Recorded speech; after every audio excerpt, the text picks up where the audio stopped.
Bienvenidos a Desvendando Noticias. Hoy cubriremos la tercera parte de nuestra serie Desentramando el siglo XIX. En las otras dos partes, cubrimos tanto los primeros años del siglo XIX, lo que incluyen cataclismos y procesos de independencias durante el mínimo solar de Dalton, así como también lo que sucedió alrededor de la década de 1860, especialmente el año 1862, donde se da una emancipación de esclavos en Estados Unidos, tanto como otros cataclismos en otras partes del mundo. También hablamos del año 1871, donde se crea el Distrito de Columbia en Estados Unidos, lo cual le da una condición o estatus de corporación a este país. Para esta parte nos enfocaremos en el papel que toma la fotografía, la cual es una parte clave en todo este engranaje, ya que jugó el papel de ayudar a formar narrativas con la parte visual, así como lo hace el Internet hoy en día. Antes de hablar de la fotografía y tres de las principales guerras que sucedieron en la década de 1860, haremos un repaso del por qué esta década llama la atención. Resulta ser que durante la Guerra Civil de Estados Unidos hay una supuesta emancipación de la esclavitud. Sin embargo, Estados Unidos se asegura crear una ley de impuestos para salarios antes de liberar a los esclavos. Era como que a partir de allí, Esclavitud 2.0 daba inicio. Una manera solapada para esclavizarnos sin decirnos directamente que somos esclavos, y que 160 años después estemos a punto de ver cómo este sistema de esclavitud, disfrazado en democracias y libre mercado, quizá esté a punto de colapsar y una nueva versión sea necesaria para que las élites logren correr el balón de sus agendas. Pero bueno, volvamos a la década de 1860 y a la fotografía. A continuación mostraremos el doblaje de un segmento de una cadena de noticias de Kentucky, donde describen la guerra civil norteamericana, pero con la variante de la fotografía. Acordémonos que esta guerra se da entre 1861 y 1865, la cual va muy paralelamente a la segunda invasión francesa en México, que inicia a finales de 1861, y se prolonga más que la norteamericana. Así que acá está el segmento y luego continuaremos. Hace 156 años, Estados Unidos fue destrozado por el mayor conflicto que jamás había visto. 2 años después de la Guerra Civil, no se vislumbra un final y las fuerzas rebeldes avanzaban. La batalla de Gettysburg fue el punto culminante de la Confederación cuando el general Robert E. Lee marchó hacia el norte a través del valle Shenandoah con diseños en Pensilvania.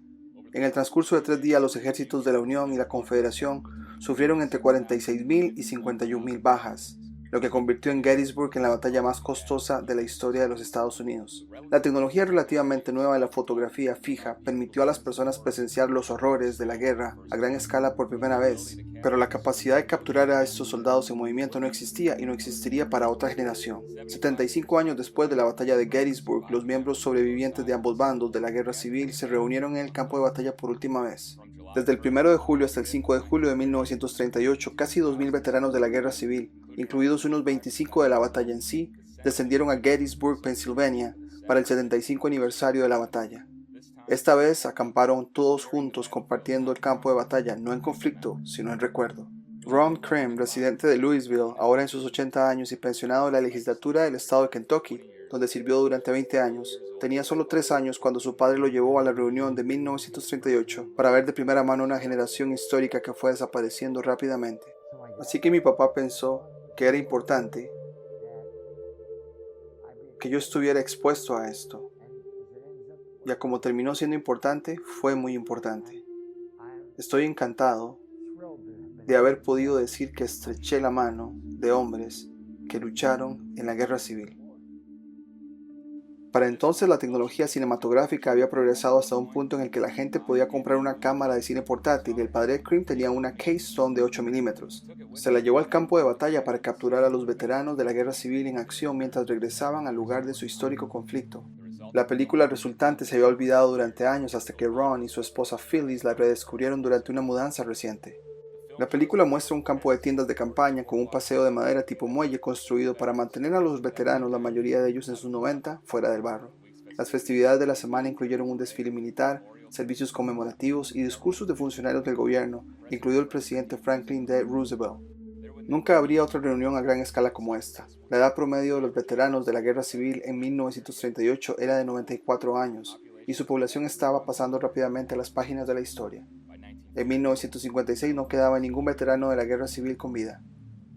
Al recordar hoy su experiencia de 1938, Cream aprecia lo que su padre le permitió presenciar. Tenía 3 años. Y hoy pienso en mis bisnietos y me pregunto, ¿cuántos niños de 3 años se acercarían y darían la mano a personas extrañas? Y eso es lo que estaba haciendo. Estuve estrechando la mano con la historia. No hay mejor lugar para ir que Gettysburg para sentir eso en el aire. Es algo asombroso todo el estudio de Gettysburg. Y cuando miras algo específico que tuvo lugar ahí, e incluso lo hace más vivo para vos. A su regreso del evento, el padre de Cream tuvo que revelar la película. En aquellos días tenía que enviar el carrete sin revelar a Eastman Kodak Company en Rochester, Nueva York. La película revelada se devolvió más tarde en su caja original por correo de Estados Unidos. Pocas personas que aún viven hoy han tenido la experiencia de conocer a los veteranos de la guerra civil en persona, y es probable que incluso menos tengan ese momento en video. Aunque solo tenía 3 años cuando tuvo su encuentro de primera mano con una de las generaciones más importantes de nuestra nación, Cream puede mirar el video casero de su padre de 1938 para revivir la historia suspendida dentro de esos 2 minutos de silencio de nuestras vidas de una generación pasada, cuyos legados todavía vivimos hoy. Es algo muy interesante y es lindo poder decir que le di la mano a personas que fueron soldados en la guerra civil. Hace que la historia cobre vida y es una parte importante de la vida en la que vivimos. No podemos cambiar la historia. Podemos intentar hacer las cosas diferentes, pero no podemos cambiar la historia en sí. Después de ver este segmento se confirma que en este periodo de 1861 a 1865 la fotografía se consideró como una nueva tecnología. Qué coincidencia que haya dado sus primeros pasos en tiempos de una guerra tan importante. Lo otro que nos llamó la atención son los años que se mencionan. Por ejemplo, 75 años es lo que tarda una generación en retirarse. El año de esta reunión después de 75 años se da en 1938, un año antes de la Segunda Guerra Mundial. Es como si fuera un ritual de cierre de ciclo para empezar otro, y fue necesario tener un registro con la nueva tecnología del momento, la cámara de video. Por otro lado, hemos visto récords de intensidad de desastres naturales volver a repetirse en rangos de 75 años. Es como si en periodos de 75 o cerca de esa cifra, intentan hacer reinicios. 2020, por ejemplo, marca 75 años después de la terminación de la Segunda Guerra Mundial. ¿Otra coincidencia? Un libro llamado Fotografía, una historia cultural, nos describe también que alrededor de 1860 la fotografía estaba teniendo este tipo de revolución. El texto dice lo siguiente: las fotografías y los relatos de los fotógrafos de conflictos anteriores como la Guerra México-estadounidense y el Segundo Camino de Birmania no se habían difundido ampliamente y en consecuencia no se discutió mucho de la posibilidad de que las fotografías de guerra fueran diferentes de las pinturas y grabados de guerra heroicos.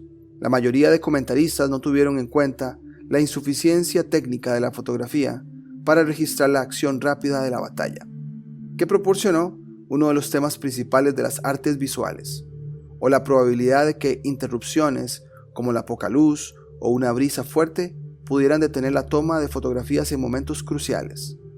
Pocos mencionaron que el equipo fotográfico todavía era engorroso o que las placas tenían que procesarse poco después de la exposición, lo que obligaba al fotógrafo a apresurarse a ir a un cuarto oscuro improvisado.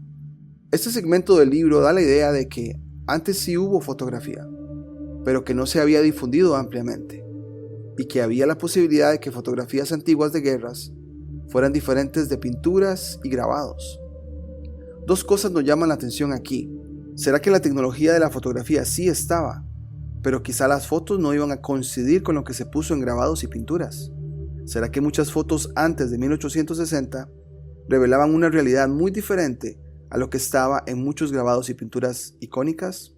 También llama la atención que la fotografía esté tan arraigada a guerras. específicamente capturar los momentos cruciales, entre comillas. ¿Qué querían realmente? ¿Dar la impresión de que algo está ocurriendo, pero realmente no está ocurriendo? Decimos esto porque ya en el canal hemos estado dudando de la veracidad de estas guerras icónicas en la historia. Hay muchas discrepancias en lo que nos cuentan. Y al adentrarnos al siglo XIX hay una gran cantidad de batallas y guerras sucediendo en tiempos cercanos, donde 2 o 3 están ocurriendo al mismo tiempo y nos preguntamos, ¿son los dos bandos el mismo bando realmente? ¿Serán misiones de exploraciones de lugares que no habían sido explorados antes? ¿Serán experimentaciones en el cielo, ya que en muchos de los casos los disparos de armas son hacia arriba? Acá en el canal tenemos un video llamado Batallas o Cataclismos y la danza de la lluvia, donde ahondamos en ese tema de dudar de estas guerras. A continuación leeremos un extracto del libro donde se nos habla del referente de la fotografía y su involucramiento con la guerra y el gobierno.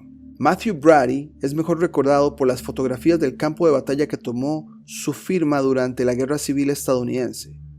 Las fotografías de Brady en tiempos de guerra estaban dominadas por representaciones de individuos y grupos de soldados. El énfasis de Brady en personas específicas revela una filosofía de que la historia está formada por grandes personas, no por fuerzas históricas, abstractas o controversias políticas. Comenzó su carrera en la ciudad de Nueva York durante la década de 1940, haciendo estuches para miniaturas pintadas y joyas, así como daguerrotipos, fotografías en placas metálicas. En 1844 había abierto un estudio de daguerrotipo y estaba ganando premios por sus imágenes. A finales de la década de 1840, la celebridad se había convertido en su valor comercial. Francis Davignon transformó los daguerrotipos de estadounidenses prominentes en litografías y los publicó en The Gallery of Illustrious Americans de Brady en 1850. Producida durante el debate que condujo al compromiso de 1850, la galería logró un delicado equilibrio al incluir imágenes de políticos opositores. Después de leer este segmento queda claro que Matthew Brady juega un papel de enfocarse en celebridades para sus, entre comillas, imágenes. Por cierto, vieron que no usa la palabra foto o fotografía, sino nada más imagen. Eso definitivamente levanta sospecha. Lo otro interesante es que su colección de daguerrotipos se impregnó en una supuesta obra icónica publicación llamada La Galería de los Americanos Ilustres. ¿Cuándo? En 1850. 2 años después de terminada la supuesta intervención estadounidense en México, donde toma posesión de los territorios que fueron de México. La distribución de estos territorios causó una supuesta confrontación política entre los estados esclavistas y los no esclavistas. Fue como una antesala para la guerra civil, que se calmó con un tratado llamado Compromiso de 1850 y en el que la acción mediática de Matthew Brady ayudó, ya que en su obra incluyó imágenes de ambos bandos. ¿No les suena un poco obvio? Escribamos en la historia que habían 2 bandos en conflicto, pero en un primado negativo obvio, pongamos a todos en un lugar donde reina un delicado equilibrio. Acá un segmento más del libro. Durante la década de 1850, Brady creó retratos de distinguidas figuras estadounidenses en el derecho, el gobierno, los negocios, la sociedad y las artes, y los exhibió en estos estudios fotográficos. Antes del estallido de la Guerra Civil en 1861, Brady había acumulado más de 10.000 fotografías de celebridades, en su mayoría estadounidenses. Incluso los presidentes estadounidenses no eran inmunes al potencial de la fotografía.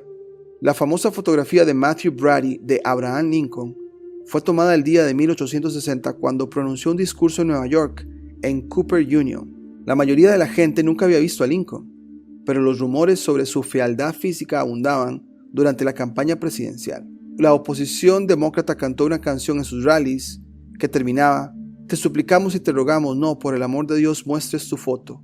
Lincoln le dio crédito a Brady por parte de su éxito y señaló que Brady y el Instituto Cooper me hicieron presidente. Para 1864, Brady y su empresa habían creado más de 30 fotografías de Lincoln, quien él mismo se sentó para decenas de fotógrafos, una de las cuales se usó más tarde para el centavo de la cabeza de Lincoln, y otra de las cuales fue la fuente de la imagen de Lincoln en el billete de $5. Hoy en día la inteligencia artificial te puede crear un escenario artificial como noticia, te puede crear un personaje, o lo puede duplicar con el efecto deepfake. Parece que el papel que jugó Brady en el siglo XIX fue algo similar, el recrear en imágenes ya que el texto nunca dice fotografía. Personajes importantes de la época. El texto dice 10,000 imágenes de personajes famosos y nos preguntamos, ¿Brady jugaba un papel como el que juegan las redes sociales hoy en día? ¿Cuántas de esas imágenes fueron reales o modificadas? ¿Cuántas de ellas pudieron haber sido híbridos, de un rostro con diferente cuerpo, como fue el caso de Lincoln, donde muy posiblemente se procesó un rostro de raza blanca para ser usado en otro cuerpo? A manera de resumir estos segmentos que compartimos del libro Fotografía, una historia cultural, nos hace reflexionar en lo siguiente. Si estás peleando una guerra tan importante, ¿de veras vas a tener tiempo de posar para fotos? Aquí es cuando crece nuestra duda de que si estos realmente eran dos bandos peleándose incansablemente para vencer al otro, o los dos bandos seguían una misma agenda. Quizá los de alto rango lo sabían, pero los de bajo rango solo seguían órdenes. El reportaje de la cadena de Kentucky deja muy claro que los veteranos de ambos bandos compartieron el convivio del aniversario 75. En toda esta entrega hemos visto fotos de las principales 3 guerras que se dan en la década de 1860. La Guerra Civil de Estados Unidos, la Segunda Invasión Francesa en México y la Guerra de la Triple Alianza en Sudamérica. A como fuimos describiendo este trasfondo, esperamos que podamos verlas desde otra perspectiva. Algunas de las fotografías salen en formato par.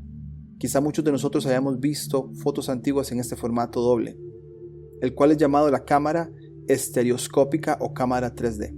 Acá la explicación de ella. Nombrada así debido a la visión estereoscópica humana 3D, es una cámara capaz de capturar imágenes en 3 dimensiones. La visión binocular humana produce 2 imágenes, una para cada ojo, que luego se mezclan en el cerebro creando una imagen 3D. Estas cámaras intentan imitar este comportamiento utilizando 2 objetivos, o 2 cámaras separadas estratégicamente, captando la fotografía en el mismo instante, y como resultado se obtienen las imágenes 3D. Unos 10 años después de inventarse la fotografía, hacia 1850, fue cuando se capturan y se dan a conocer las primeras imágenes tridimensionales. De todas estas 3 guerras podemos ver una gran mayoría de fotos exaltando a personalidades. Me recuerda el efecto narcisista que tienen las redes sociales de hoy en día con esas personas que solo se toman selfies y tienen comportamientos bizarros con tal de presentarlo en plataformas como Instagram. Otro grupo significativo de fotografías son las de pequeños grupos que parecen ser soldados posando para la foto. Entonces, en medio de la guerra, cuando el supuesto enemigo puede usar el factor sorpresa, ¿tenían tiempo para posar para fotos? Y muy pocas que describen fatalidades o tragedias de personas muertas o personas en sufrimiento. Qué extraño, ¿no? Con eso tenemos las siguientes preguntas. Número 1. ¿Realmente fueron guerras de gran magnitud? Número 2. ¿O fueron pleitos pequeños que los exponenciaron para temor a las masas con el poder de la nueva tecnología en la mano, la fotografía? Y número 3. ¿O fueron puestas en escena donde se les hizo creer a los pocos soldados de bajo rango que había un estado de emergencia? Yo tiendo a pensar por los escenarios 2 y 3. Desde hace tiempo hemos venido dudando de la veracidad de estas batallas épicas y cómo las cuentan. Y en cuanto a la fotografía después de esta investigación, cada fotografía antigua que vea la analizaré con este filtro. Fue una herramienta como lo es quizá el internet para crear narrativas y percepciones de la mayoría de personas. En parte 4 hablaremos más a detalle de los textos que describen estas guerras. Parece que lo financiero, la escasez de bienes y la transición a nuevos mercados emergentes, como por ejemplo nuevos terrenos de cultivo donde antes no existían, y el establecimiento de nuevos órdenes económicos es el común denominador de estas 3 guerras en la década de 1860. También hablaremos de los años 1870 y 1871, que serían los años después de que estas 3 guerras terminan. En 1871 es cuando Estados Unidos funda el Distrito de Columbia, un área independiente a los otros estados, y en donde muchos han apuntado que los Estados Unidos se convierten en corporación. Un año antes, algo similar sucede en Italia. Roma es supuestamente tomada, se consume la unificación italiana y ocurre la terminación de los estados pontificios. Se realiza el Concilio Vaticano y tanto la Santa Sede como la Ciudad del Vaticano logran un estatus independiente como el que goza Washington DC. Pero bueno, por ahora sería todo. Nos vemos en parte 4 o en el próximo video.